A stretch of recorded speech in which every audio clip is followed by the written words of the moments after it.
नमस्ते साथीहरू, तपाईको सफलताका लागि मेरो सहकार्य कक्षामा तपाईहरूलाई स्वागत छ। प्रास शिक्षक सेवा बिनीको तयारी गरिरहनुभएका सम्पूर्णका लागि यो हो सफलताको सोपान। आज शैक्षणिक मूल्याङ्कन र परीक्षा शीर्षकमा रहेर सम्भावित प्रश्नहरूमा छलफल गर्नेछौँ साथीहरू। अब आजको भिडियो सुरु गरौँ। पहिलो प्रश्न रहेको छ साथीहरू, कुनै पनि प्रक्रियाको मूल्य निर्धारण गर्ने प्रक्रियालाई मूल्याङ्कन भनिन्छ। यो भनाइ कसको हो त? यो गुडको परिभाषा हो, जुन उहाँले चाहिँ आफ्नो एजुकेसन डिक्सनरीमा दिनुभएको थियो। त्यसैगरी प्रश्न नम्बर 2 मा वास्तविक रूपमा शैक्षिक उद्देश्यलाई कुन हदसम्म प्राप्त गर्न सकियो भनी किटान गर्ने प्रक्रिया मूल्याङ्कन हो, टेलरको परिभाषा रहेको छ। त्यसैगरी प्रश्न नम्बर 3 मा मूल्याङ्कन निर्णय गर्नलाई सूचना प्रदान गर्ने विज्ञान हो, यो चाहिँ स्टुपले बीमको परिभाषा रहेको छ। त्यसैगरी प्रश्न नम्बर 4 मा कुनै पनि शैक्षिक कार्यक्रमका अङ्गका बारेमा निर्णय गर्न सङ्कलन गरिएको सूचना नै मूल्याङ्कन हो, यो क्रोनब्याकको परिभाषा रहेको छ साथीहरू। त्यसैगरी प्रश्न नम्बर 5 मा मूल्याङ्कन शिक्षण कार्यक्रमको अभिन्न अङ्ग हो र यो एक निरन्तर प्रक्रिया हो, फ्रङ्क जे स्ट्याभनको परिभाषा रहेको छ साथीहरू। यी परिभाषाहरू याद गर्नुलाई निकै नै महत्त्वपूर्ण परिभाषा रहेका छन्, पक्कै सोध्न सक्छ यो मध्ये एउटा। अब चाहिँ हामी अर्को प्रश्नतर्फ जान्छौँ साथी। प्रश्न नम्बर 6 मा छौँ साथीहरू। अब मूल्याङ्कन शब्दले तलको कुन चाहिँ पक्षलाई बढी प्रकाश पार्दछ भन्ने प्रश्न रहेको छ। यसका विकल्पहरूमा परिमाणात्मक परिणाम, गुणात्मक परिणाम, त्यसैगरी गमा मूल्य निर्धारण र घमा माथिका सबै भन्ने रहेको छ। यसको सही उत्तर के होला साथीहरू? माथिका सबै भन्ने यसको ठिक उत्तर हो। अर्को प्रश्न रहेको छ, शिक्षाशास्त्रमा भर्नाको लागि प्रवेश परीक्षा लिने प्रचलन छ, यो कुन चाहिँसँग सम्बन्धित छ भनिएको छ। विकल्पहरूमा निर्माणात्मक मूल्याङ्कन, प्रारम्भिक मूल्याङ्कन, मापन र निर्णयात्मक मूल्याङ्कन भन्ने रहेको छ। यसमा सही विकल्प हो प्रारम्भिक मूल्याङ्कन। त्यसैगरी प्रश्न नम्बर 8 मा जटिल समस्याहरूको आधारभूत कारणहरूको खोजी गर्नु कुन चाहिँ मूल्याङ्कन प्रविधि अपनाउनु पर्दछ भनिएको छ। यहाँ 4वटा विकल्पहरू दिइएका छन् साथीहरू। निर्माणात्मक मूल्याङ्कन, त्यसैगरी खमा रहेको छ निदानात्मक मूल्याङ्कन, गमा निर्णयात्मक मूल्याङ्कन र घमा संरचनात्मक मूल्याङ्कन। यसको सही उत्तर रहेको छ निदानात्मक मूल्याङ्कन। मूल्याङ्कनको समानार्थी शब्द कुन हो? यसको सही उत्तर हो लेखाजोखा। यहाँ चाहिँ विकल्पहरू रहेका थिए 4वटा, त्यसको सही उत्तर हो लेखाजोखा। त्यसै प्रश्न नम्बर 10 मा साथीहरू, सिकाइमा हतोत्साहित गर्न सक्ने साधन कुन हो? यहाँ मापन, मूल्याङ्कन, परीक्षा फल दिएको छ। यसको सही विकल्प हो परीक्षा।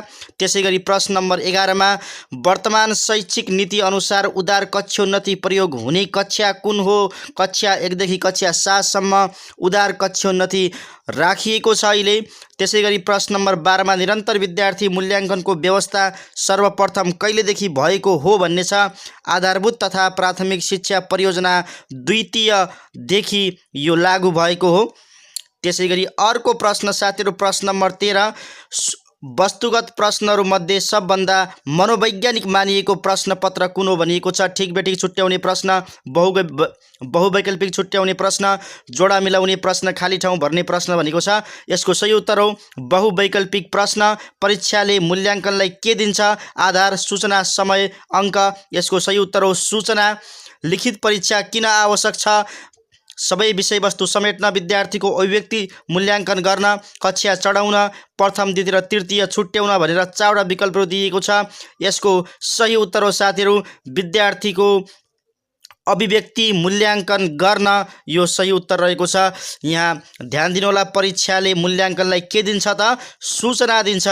धेरैले अङ्क दिन्छ भन्ने सोच्नुहोला, तर त्यसो होइन, सूचना नै सही उत्तर रहेको छ। त्यसैगरी प्रश्न नम्बर 13 मा फेरि सुन्नुहोस्, वस्तुगत प्रश्नहरू मध्ये सबभन्दा मनोवैज्ञानिक मानिएको प्रश्न निकै नै महत्त्वपूर्ण प्रश्न रहेको छ साथीहरू।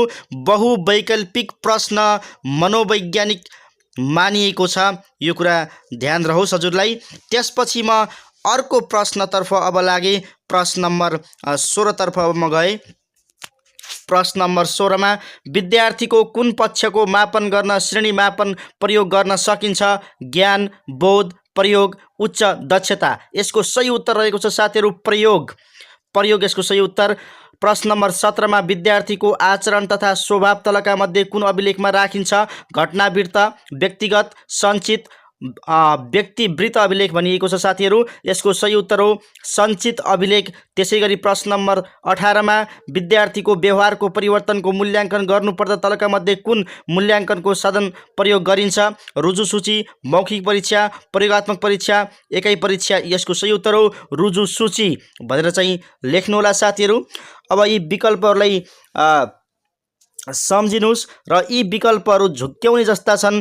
यसरी नै तपाईँलाई परीक्षामा उस्तै लाग्ने, यो हो कि त्यो हो कि भन्ने जस्ता विकल्पहरू परीक्षामा आउने गर्छन्। त्यसकारणले हामीले झुक्किनु हुँदैन साथीहरू।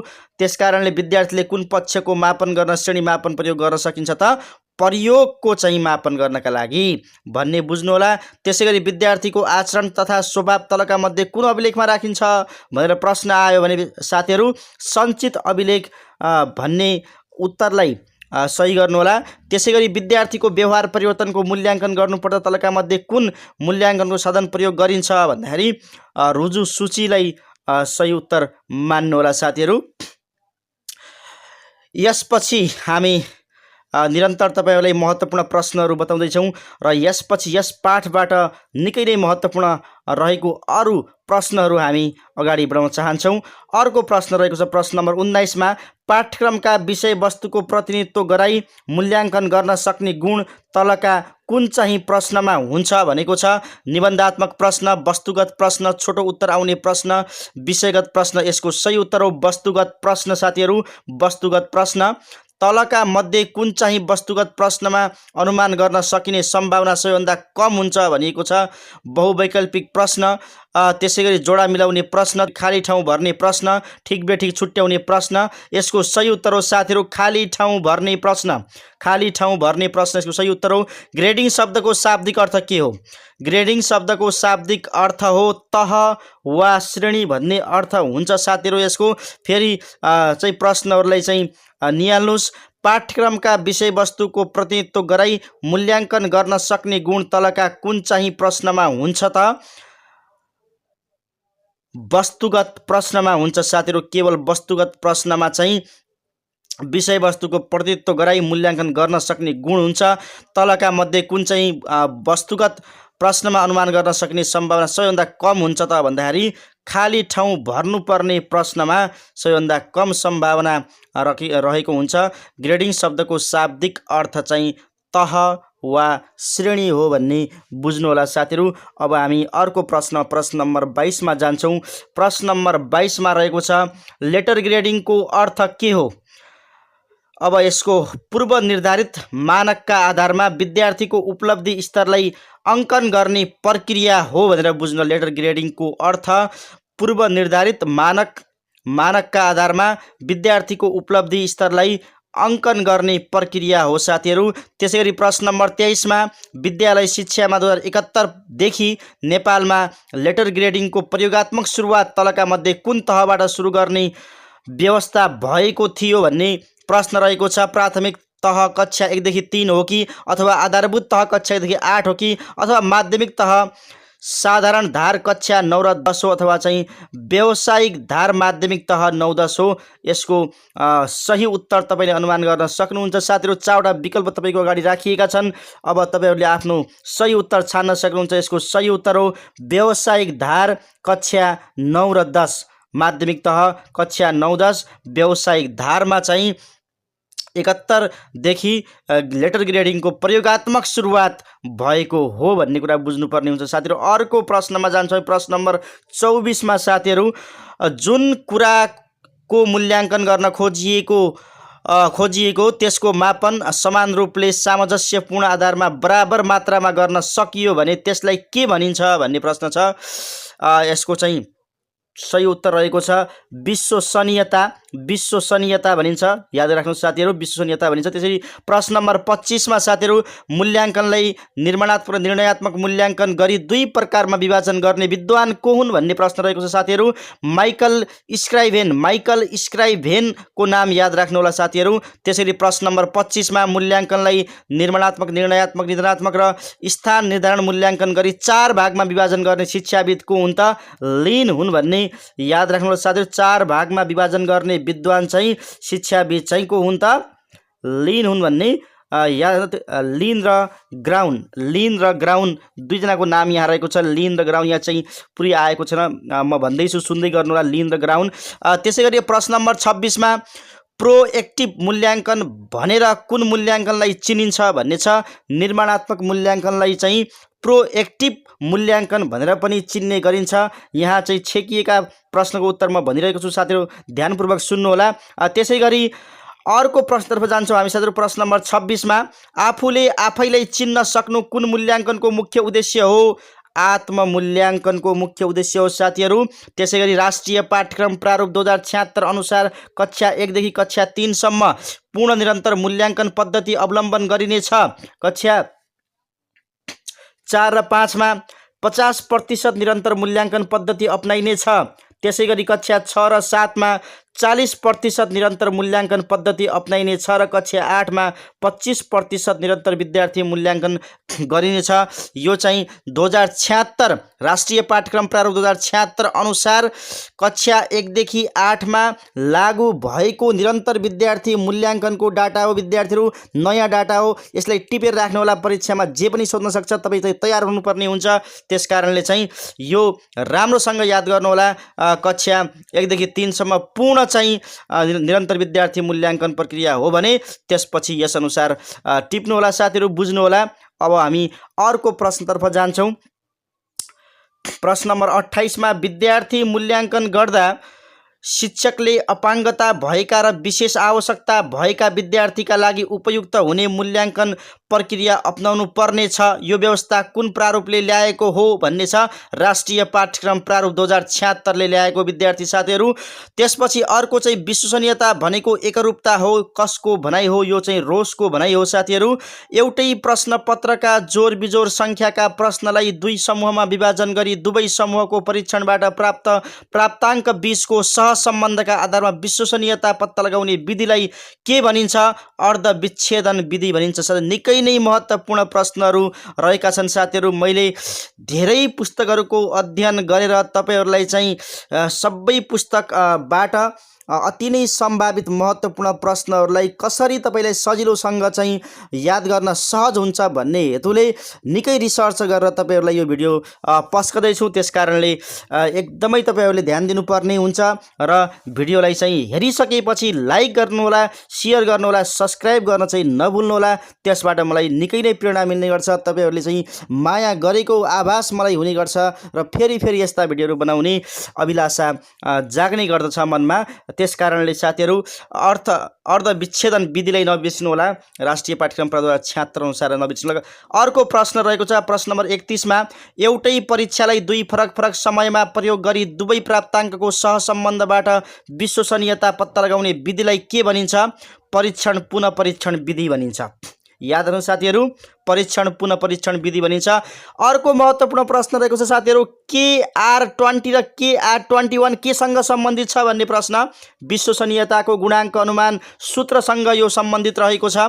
त्यसै गरी प्रश्न नम्बर 33 मा परीक्षणको साधन जुन गुणको मापन गर्नका लागि निर्माण गरियो उक्त साधनले सोही गुण परीक्षण गरेको छ भन्ने ग्यारेन्टी हुनुलाई के भनिन्छ? वैधता भनिन्छ साथीहरू, वैधता भनिन्छ। कुन योजनाले निरन्तर विद्यार्थी मूल्याङ्कन प्रणाली सुरुवात गरेको हो?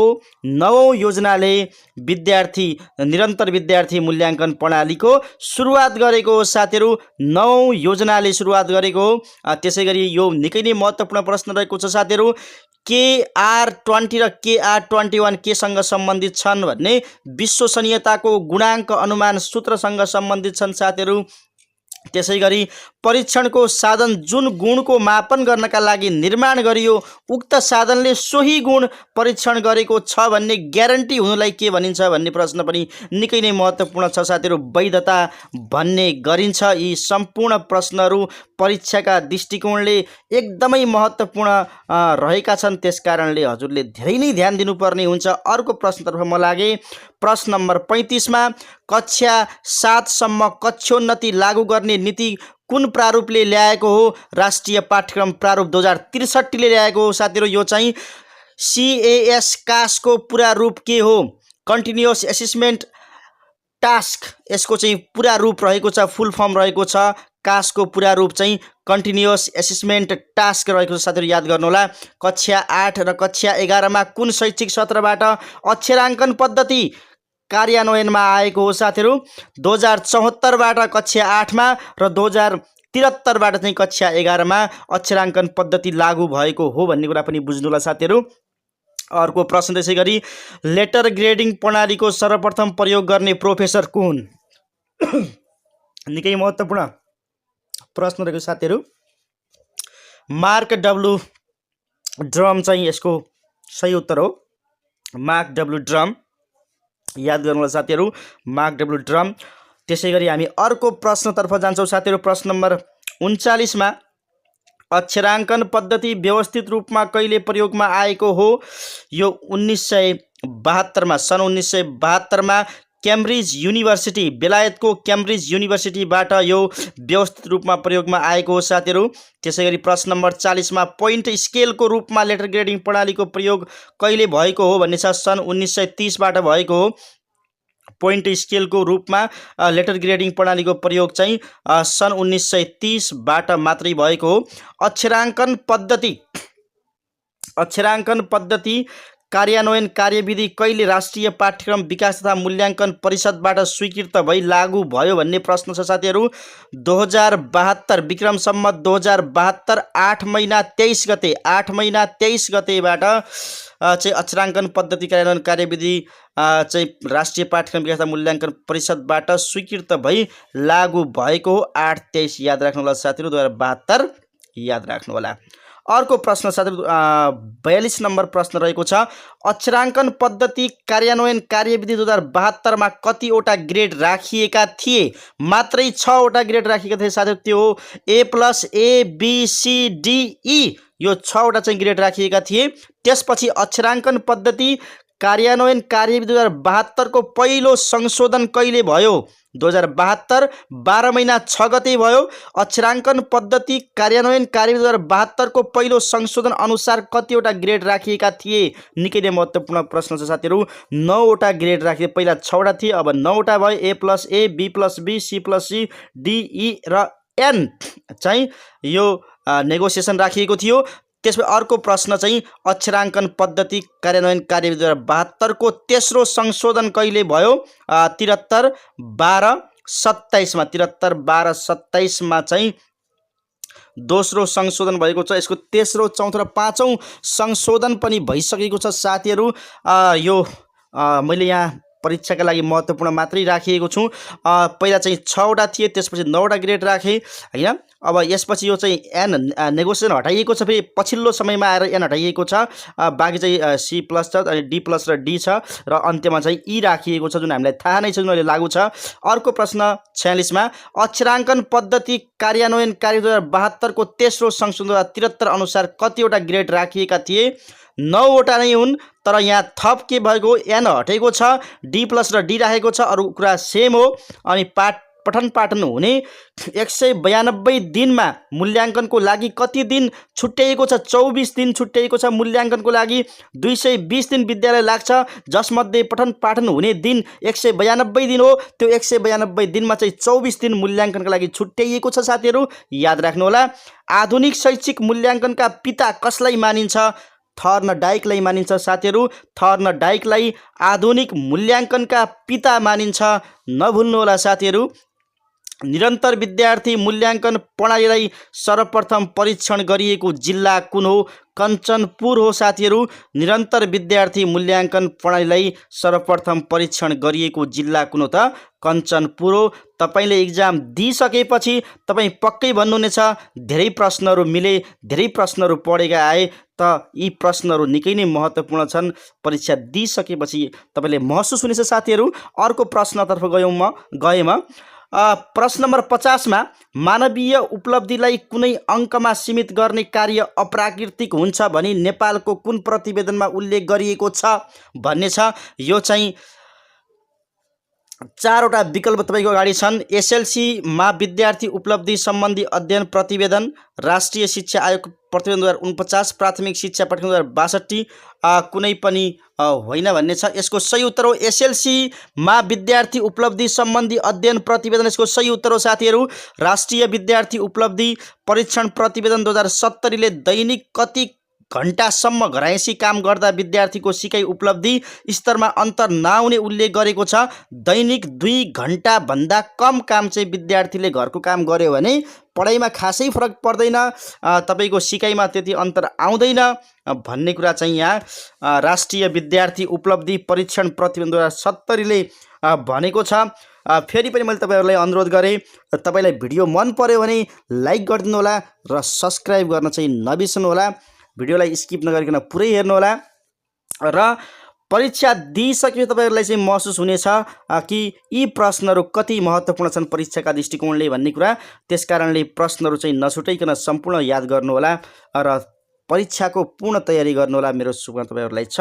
फेरि म अर्को प्रश्नतर्फ लागेँ। प्रश्न नम्बर 53, राष्ट्रिय गुणस्तर परीक्षण केन्द्रद्वारा 2070 मा गरिएको विद्यार्थी उपलब्धि परीक्षण अनुसार कक्षा 8 का कति प्रतिशत विद्यार्थीहरूले शैक्षिक सत्रको अन्त्यसम्म पनि पाठ्यपुस्तक पाउन सकेनन्? महत्त्वपूर्ण प्रश्न साथीहरू।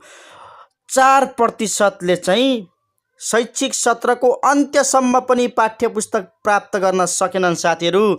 शैक्षिक गुणस्तर परीक्षण केन्द्रको स्थापना कहिले भयो? निकै नै महत्त्वपूर्ण, तर हामीलाई पक्कै याद हुनुपर्छ। 2068 सालमा विद्यार्थी मूल्याङ्कन र स्तर निर्धारण सम्बन्धी परीक्षण तथा अनुसन्धान गरी सिफारिस गर्ने कार्यतलका मध्ये कुन निकायको हो? शैक्षिक गुणस्तर परीक्षण केन्द्रको हो साथीहरू। विद्यार्थी मूल्याङ्कन र स्तर निर्धारण सम्बन्धी परीक्षण तथा अनुसन्धान गरी सिफारिस गर्ने कार्यतलका मध्ये कुन निकायको हो त साथीहरू? शैक्षिक गुणस्तर परीक्षण केन्द्रको हो। यो केन्द्र चाहिँ कहिले स्थापना भएको हो त? 2068 सालमा स्थापना भएको हो भन्ने कुरा बुझ्नुहोला। हस्त साथीहरू, तयारी गर्दै गर्नुहोस्। नमस्ते।